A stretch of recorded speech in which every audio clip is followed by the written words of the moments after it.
Mysteries await just a page away. Ready to dive in? Welcome to The Book Reader, where stories unfold one enchanting page at a time. Subscribe now and unlock the magic. Richard Branson. Losing My Virginity, the Autobiography. Chapter 1. 18. Everything was up for sale. 1988, 1989. When I had bought back Nick's 40% stake, I had been able to repay my £1 million overdraft, because Virgin had suddenly released a string of hits starting off with Phil Collins. At the time I knew I was on a knife edge. Now the sums of money were far more daunting. We had a debt mountain of over £300 million, and we had to reduce it by £200 million within the first year. This pressure meant that everything was now up for sale. There were no sacred cows. If we received a good offer for a part of any Virgin business, then we would take it. Trevor, Ken and I began to put out feelers to see what level of interest there was. One of the first areas we looked at was Virgin Retail.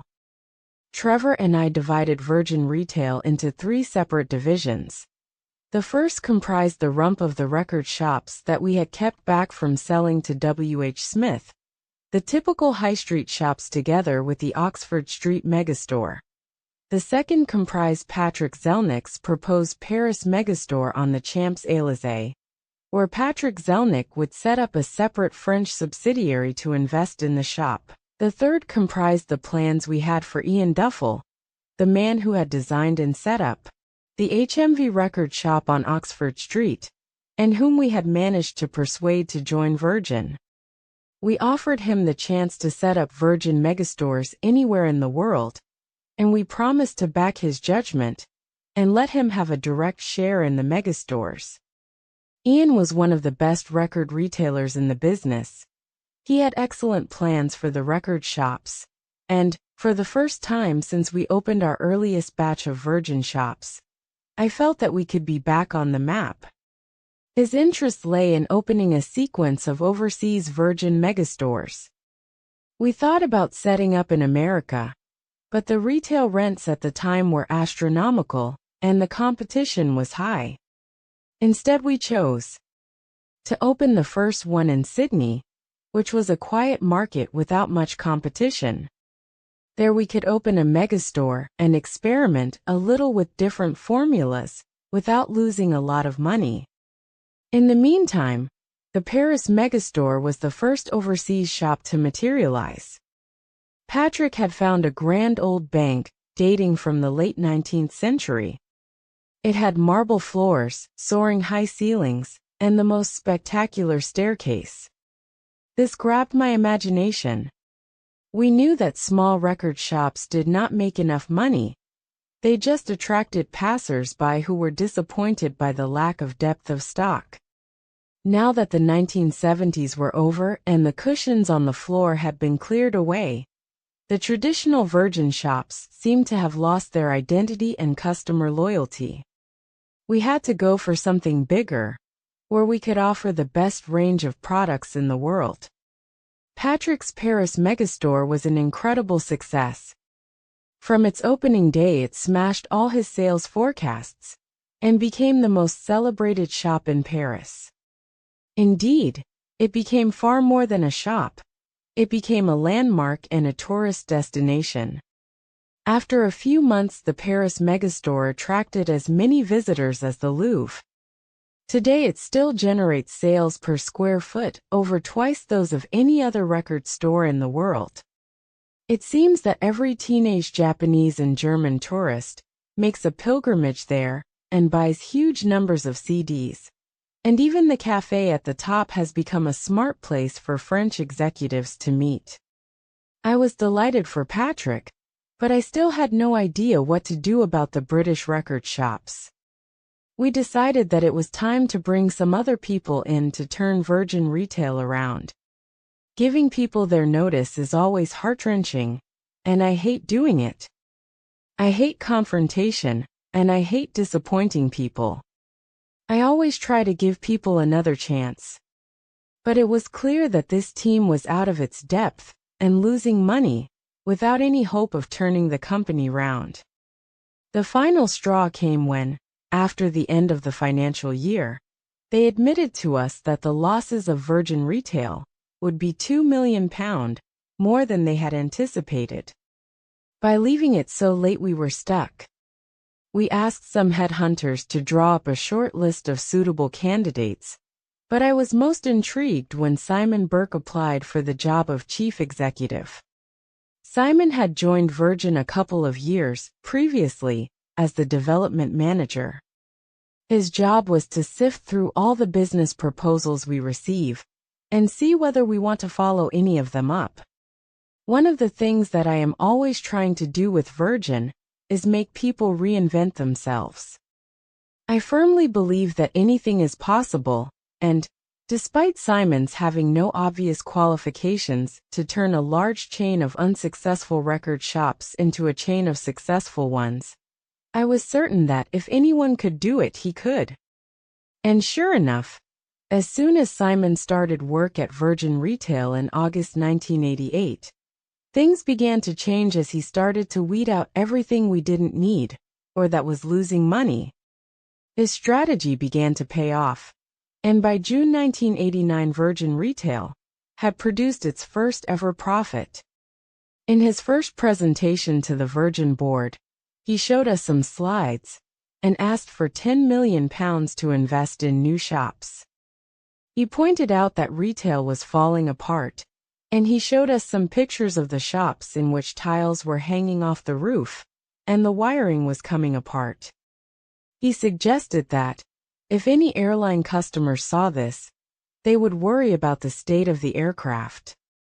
Unfortunately for Simon, Patrick Zelnick was also asking for £10 million to develop Virgin Megastores in Bordeaux and Marseilles.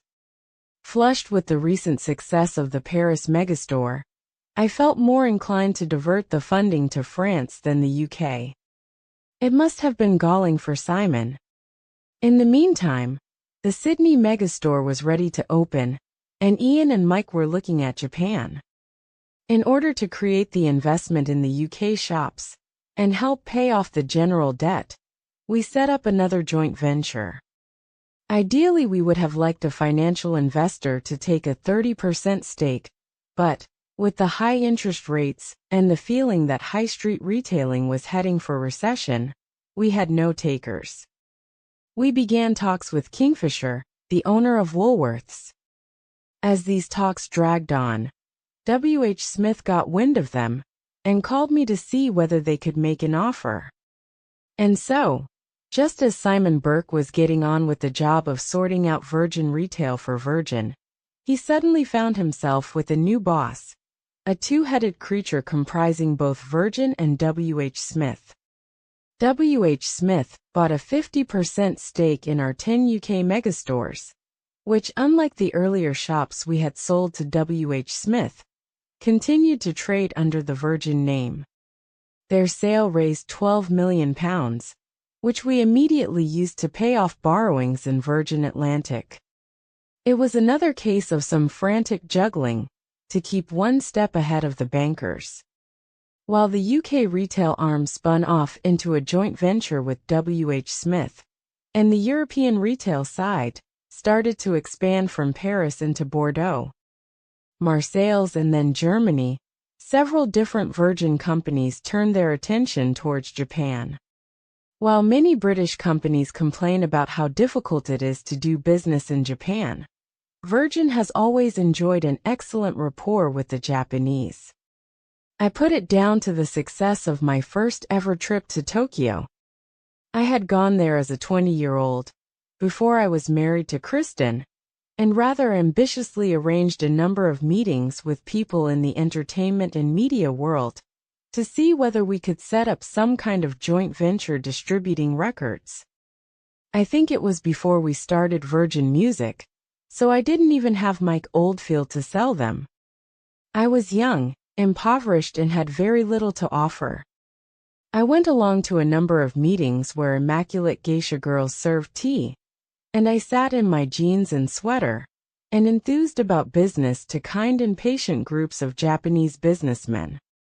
No business deals were forthcoming, but the great success was at my hotel. When I arrived at the airport and took a coach into Tokyo, I realized that I could not afford to stay at any of the hotels on the list suggested by the tourist board. So I took a taxi and asked for a cheap local hotel. The hotel looked utterly anonymous from the outside, just a plain little concrete building, and my room was very small. But that night, bored and alone, I saw that room service offered a massage. Two beautiful Japanese girls came up to my room, where they asked me to lie in the bath, and gave me the most erotic massage of my life.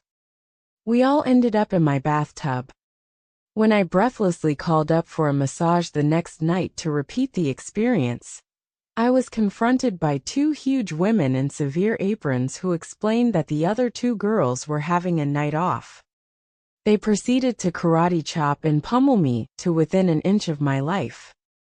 Nowadays I am booked into huge hotels which are very nice, but nothing compares with that first business trip. By 1988, Virgin had become quite a well-known brand name in Japan. Several of our artists sold well there, particularly Boy George, The Human League, Simple Minds and Phil Collins. After the British Airways takeover of British Caledonian, we successfully applied for the right to fly to Tokyo. When we looked at ways of reducing our overdraft, we realized that we would have to sell shares in both Virgin Atlantic and Virgin Music in order to reduce our mountain of debt. Our first deal was to sell 10% of the airline to Cebu Saison, a large Japanese travel group. Virgin Atlantic had just announced doubled pre-tax profits of £10 million, and Cebu Saison bought the 10% stake for £36 million. At the same time as this deal was going through, Robert Devereux was signing up a longer-term contract with Sega for Virgin Communications to distribute Sega games. It was becoming clear that Japanese companies shared much of the same philosophy as Virgin. Like us, they tend to operate on long-term objectives, as well as the constrictions of having to report to non-executive directors and shareholders. One of my main frustrations with being a public company quoted on the stock market was the short-term view which investors took. We were under pressure to produce instant results, and unless we paid out a large dividend, our share price would suffer. Japanese investors do not invest with the dividend payment in mind. They look almost exclusively for capital growth. And given that it can take a long time for investments to pay off, Japanese share prices are very high in comparison with the company's earnings. Hence, Japanese price-earnings ratios are often 3 times as high as British ones. I once heard of a Japanese company that was working to a 200-year business plan. It reminds me of Deng Xiaoping's remark in the 1980s, when he was asked what he thought the implications of the 1789 French Revolution were. Too early to tell, was his reply. The next part of the Virgin Group to embrace a Japanese partner was Virgin Music. This was the key sale. If we were going to make any sense of having bought back Virgin Group plc, then we had to raise a good price for Virgin Music. Simon, Trevor and I spoke to a number of American companies about taking a stake in Virgin Music. One of them offered the most money, but was not prepared to take the role of a passive, long-term investor. We all gravitated towards a Japanese media company, Fujisankei. I think my mind was made up at a meeting with Mr. Ajichi of Fujisankei in the garden of our house at 11 Holland Park. "Mr. Branson," came the quiet question, "would you prefer an American wife or a Japanese wife? American wives very difficult, lots of litigation and alimony. Japanese wives very good and quiet." 19. Preparing to jump. 1989-1990. By selling 25% of Virgin Music for $150 million to £100 million, We had vindicated our argument that the city had undervalued Virgin. The sale was a clear sign that that company alone was worth at least £400 million, and that was without any value at all placed on the various other companies, such as retail, which had made up the public group. This was way above the £180 million at which the city had valued us before we offered to buy the company back, and still way above the £240 million price we had eventually paid to go private. With Japanese partners in our two main businesses, the airline and music, we then turned to our third business and decided to expand the retail side in Japan as well. Ian Duffel and Mike Inman, along with our Japanese advisor, Shu Ueyama, had already started to do their research. Mike had started learning Japanese in Sydney because his brother had married a Japanese girl. Ian sent him to Tokyo, and he himself headed to Los Angeles, where he started looking for a megastore site along Sunset Boulevard. Mike reported that it would be impossible to set up a megastore in Tokyo by ourselves. Tokyo is a vast city with few distinguishable regions, and it is extremely difficult for outsiders to identify the key parts. Retail, residential and commercial properties are all jumbled up together, unlike in London, which has easily definable shopping areas, like Oxford Street, Knightsbridge and Kensington High Street, and where it is relatively easy to get your bearings. Tokyo all looks the same. Property is extremely expensive, and in order to rent a shop you have to put down a huge deposit called key money. Trevor, Ian and Shu had met up with a great many potential Japanese partners, and eventually chose to team up with a fashion retailer called Marui. Trevor formed a 50-50 partnership, which would be the start of Virgin Megastores in Japan. The difficulty with a record shop is that you are trying to sell an identical product to that of every other record shop. Virgin had nothing that we could call our own, or that was available only at Virgin shops. We knew that our competitors were losing a lot of money in Tokyo, partly because they had had to pay such high key money deposits on their shops, but also because they had not established any customer loyalty, and so did not get the vital return visits. In order to avoid these pitfalls, we set up the joint venture with Marui. They were the first retailer really to understand the importance of railway stations. They positioned their stores as close as possible to the large railway stations, and so ensured a vast crowd of passing pedestrians. Marui's clothes were aimed at the young, increasingly affluent generation, and they had also pioneered a popular in-house credit card. Marui managed to secure us a fabulous site in Shinjuku, a prime shopping area in central Tokyo, and we took 10,000 square feet. The property belonged to Marui, and we agreed a system whereby we paid them a certain percentage of our sales instead of a fixed monthly rent.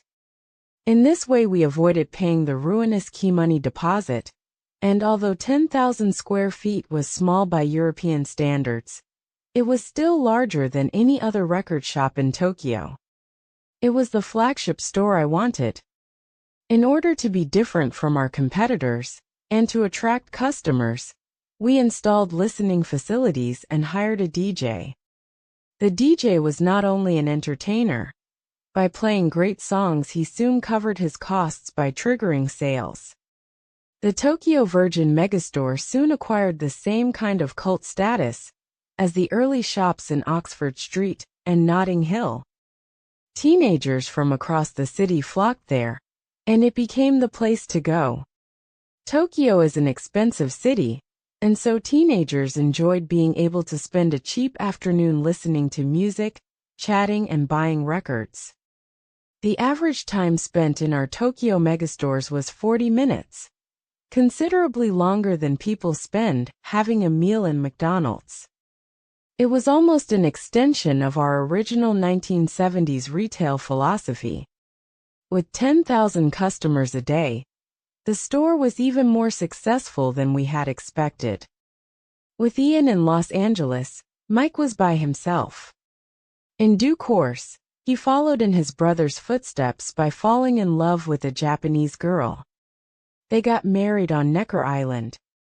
Within the space of 2 years, between 1988 and 1990, each Virgin subsidiary had set up a deal with a Japanese company.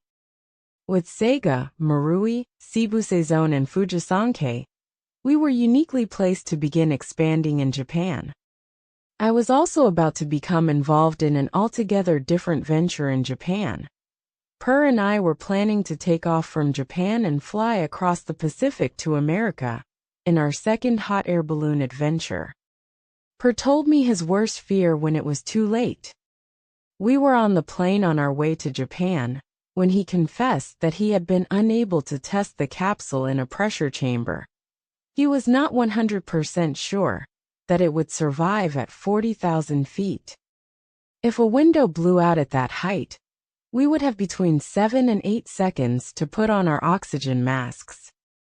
We'll need to keep them handy, Per said in his usual understated way.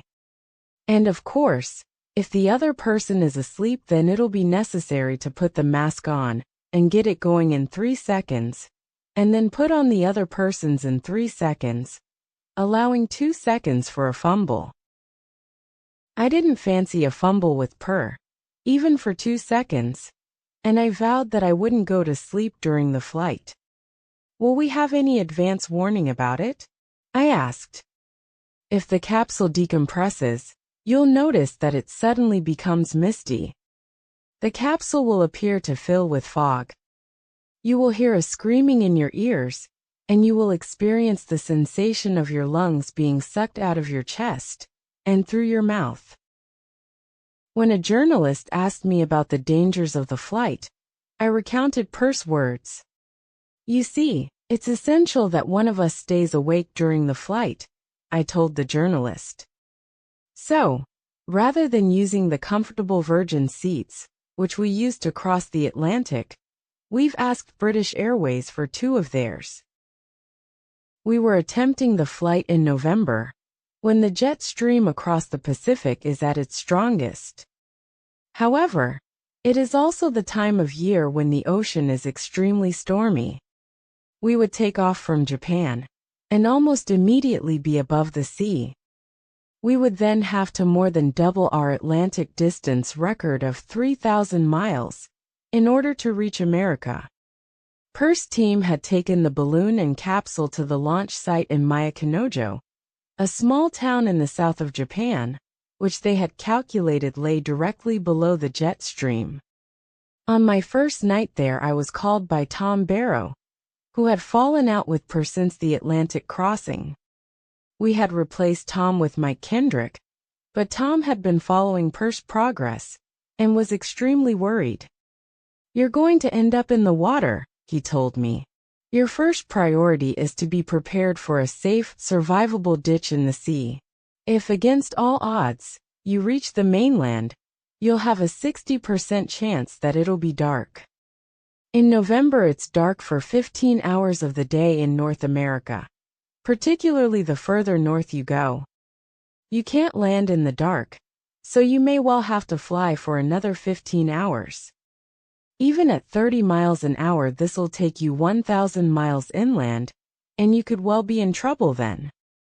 You should assume that there'll be storm conditions. It's hardly likely to be a still, calm day. Up in the north you get people trapped in cabins waiting for the weather to clear. So for God's sake, have your search and rescue team in place. Don't be dependent on calm weather for your landing. Check all the systems before you take off. Don't get pressured into taking off.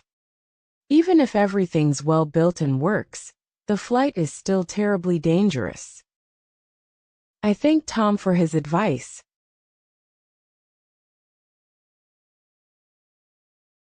My last word on the matter, he told me.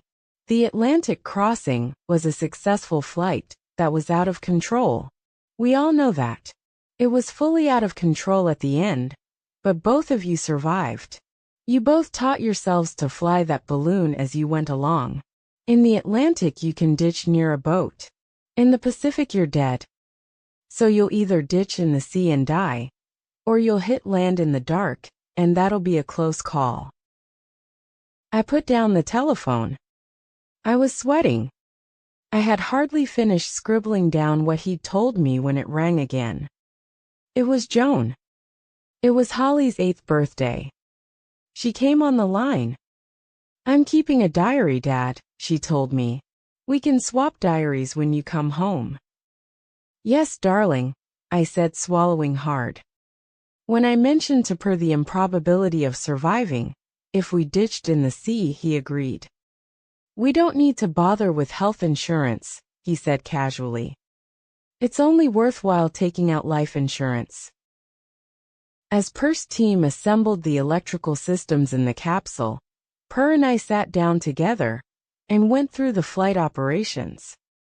It was hard to believe that we were going to be once again incarcerated in this tiny capsule, surrounded by all these gadgets, which were our only means of communication with the outside world. "Look," I found myself saying to a reporter who was running through a list of everything that could go wrong, "it'll either be a piece of cake or it won't." The jet stream above the Pacific is a different shape from the one above the Atlantic.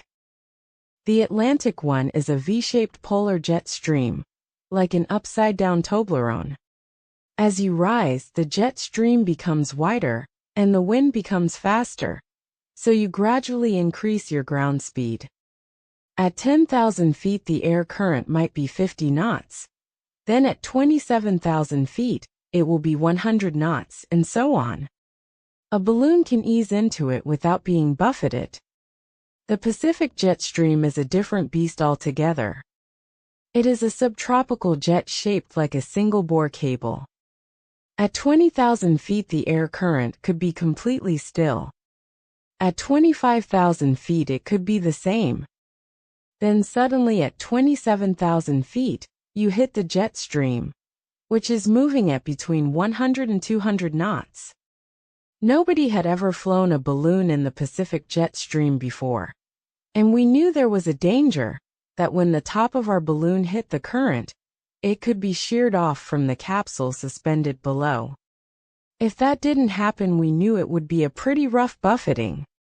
With the capsule traveling at 5 knots and the balloon at 200 knots, we knew it would initially be like being pulled along by 1,000 horses. If we managed to get into the jet stream, we knew that it would have an inner core, which is generally about 4,000 feet in diameter. To keep within this tube would mean constantly monitoring the altimeter and watching out for any buffeting, which would imply that the balloon and capsule were in different streams. The atmosphere at Maikanojo was almost like a carnival. A Shinto priest even came to bless the site. My parents had arrived, but Joan had chosen to stay at home until the balloon went up, and then take a plane to Los Angeles, so that she and the children could meet me at the end of the flight. By Sunday night, our weatherman, Bob Rice, was forecasting perfect conditions for Tuesday, but by Monday these had been delayed to Wednesday.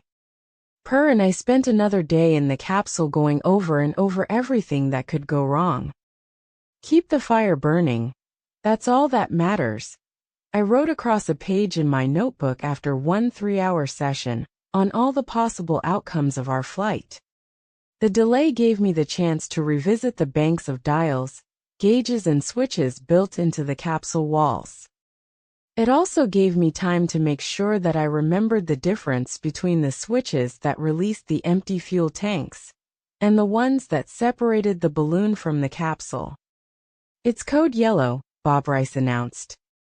"Expect a green light by 2100 hours, November 23rd. "Is the Pacific Ocean the largest ocean in the world?" asked Holly down the telephone.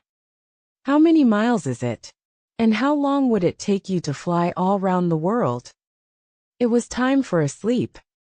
I lay on my hotel bed, but couldn't keep my eyes shut, and so I started to write in my diary. trying to have a couple of hours rest.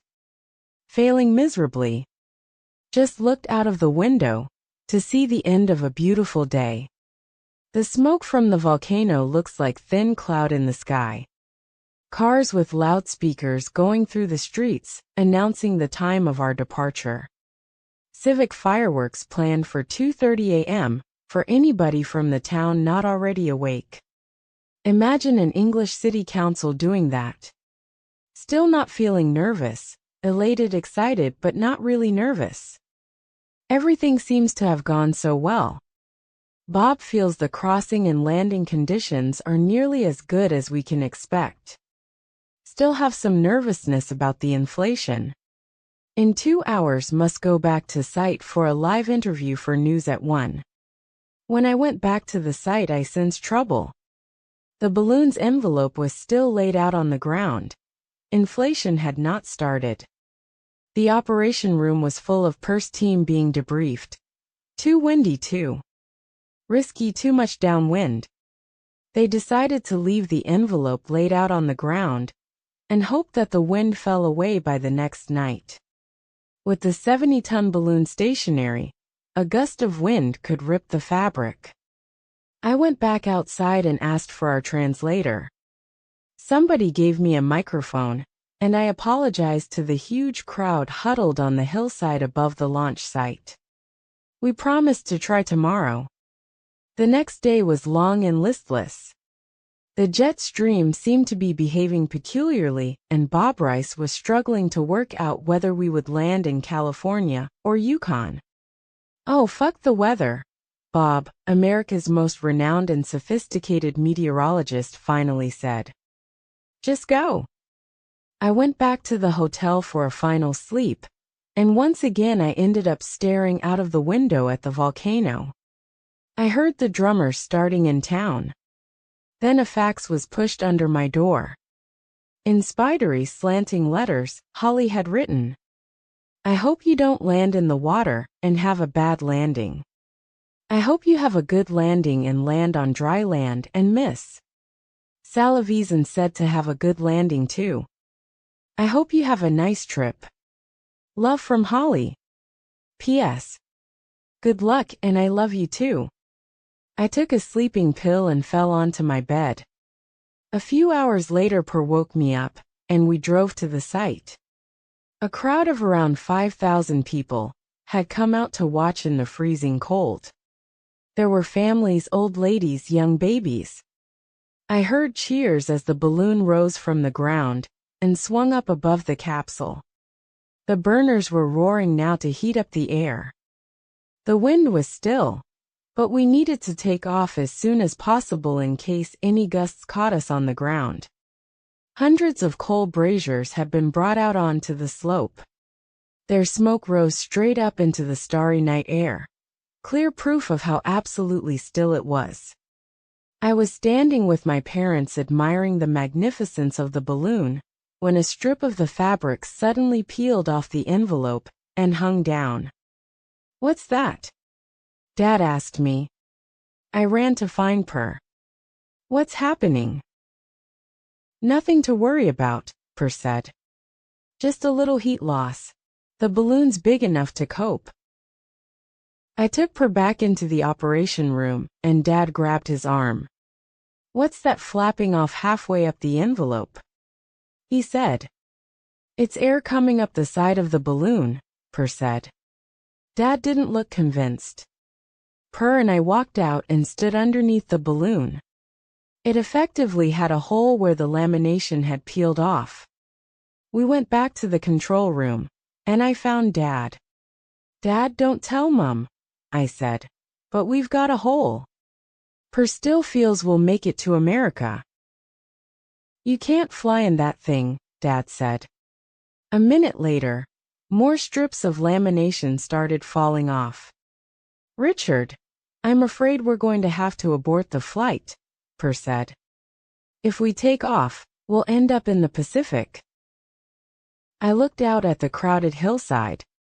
I was going to have to let them all down. With my hands trembling with cold and bitter disappointment, I once again picked up the microphone. I'm so sorry, I said, trying to stop my voice from choking. The lamination of the balloon has torn apart. We think that it was because we left the balloon out all last night, and the frost got into it. As the translator repeated my words, a groan rose from the crowd. Then there was a gasp, and I looked up to see 3 or 4 huge chunks of fabric crash off the envelope and fall down onto the burners. Someone pulled them off, but the whole balloon was disintegrating in front of our eyes. Shut off the burners, I yelled. Stand back from there. Without the burners, the balloon sagged. It fell to one side, hot air seeping out of its holes. We'll come back next year, I promised. Please have faith in us. Well, Richard, said Dad as we all drove back to the hotel, holidays with you are never dull. Joan was 2 hours into her flight to Los Angeles when she heard the news. Excellent, she exclaimed. Champagne all round, please. The pilot pulled back the throttle, and the helicopter rose still higher. The pale blue sea shimmered and glittered beneath us. I watched as we approached Necker, the white coral reef, and then the pale strip of beach, the leaning palm trees, and the pointed roof of the Bali house, the deep green of the forest inland. We circled overhead, and I saw our family and friends standing on the beach. Most of them were wearing white with wide-brimmed hats. There was a splash of color from some tropical shirts. I spotted Vanessa and Robert, Lindy and her husband Robin, all the children, Peter and Carrie's, my friends and neighbors from Mill End, Ken and his wife Nancy, Simon and his wife Francoise. I waved down at their upturned faces. In the middle of the crowd I saw Joan in her stunning white dress, with Holly and Sam, her sister Rose, her brother John and her mother beside her. Granny was standing with Mum and Dad, waving up at me merrily. I tapped the pilot on the shoulder, and he brought the helicopter round once more. I picked up the box of milk tray and gripped it in my teeth. Everything was in place. I crouched low and paused at the open door. The wind was hot and fast in my face, the beach and silvery blue sea spinning crazily beneath me as I stared down. We were hovering over the swimming pool. I gripped the side of the door and looked back at the pilot. All because the lady loves milk tray, he shouted. I took the box out of my mouth for a moment. The kids do too, I shouted back. I flashed him a thumbs up, took one last look at the swimming pool directly beneath me, and then climbed out onto the struts and swung off them. Joan and I were finally getting married, and I didn't want the milk tray to melt. I prepared to jump. And that marks the end of the current chapter. Thank you for listening to The Book Reader. Stay tuned for the next episode tomorrow. Please subscribe for updates.